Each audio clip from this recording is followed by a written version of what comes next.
Welcome into Motor Hub on Next Gear's channel. Thank you very much, Mr. Bob Flavin.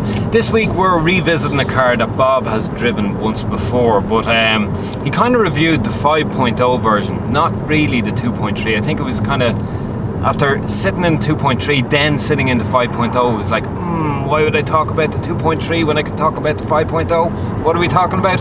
The Ford Mustang. Oh yeah.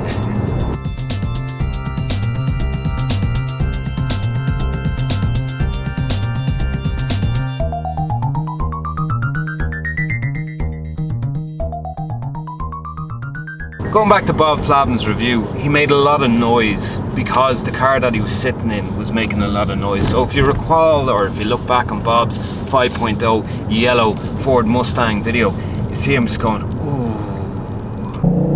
Oh! And in 2.3 you can get that as well, although it is a bit synthetic. Yes, that noise is kind of manufactured for our delights. This is a 2.3 litre engine, but it's not really something that you can turn your nose up at, because to be honest with you, it's a very nice 4-cylinder engine. It's delivering 317 brake horsepower. It's got 0 to 100 kilometers an hour in 5.8 seconds, which is a second, fair enough, a second slower than a 5.0, but for a 2.3 litre engine, that's not bad. Now, I'm not going to sit here and tell you that the Ford Mustang is the best car in the world, because it's not. Its German rivals are probably better in all of the driving departments, but there's nothing like sitting in one of these when you're from Ireland, right? America are used to this type of thing. Ireland is not.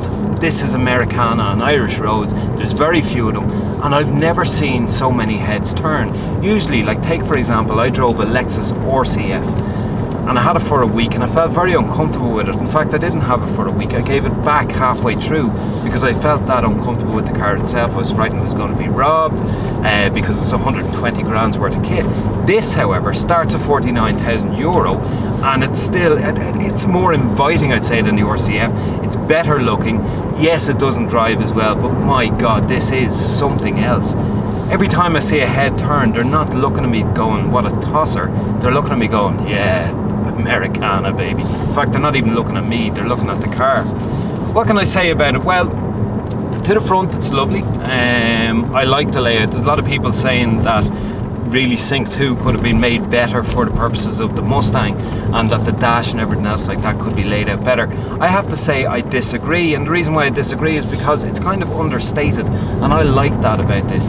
Now, in the back seats, there's no room whatsoever, right? This is a 4-seater and there's zero room really in the back. And when you have a 6-year-old and a 2.5-year-old complaining about the legroom, you know there's a problem. But let's be honest here.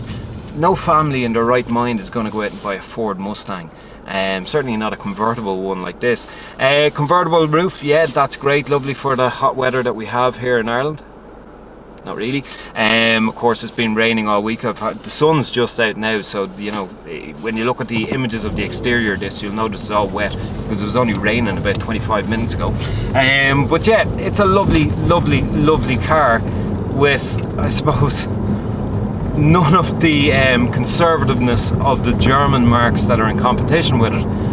But this is a Mustang, and it's a right-hand drive Mustang, and it just makes you feel good.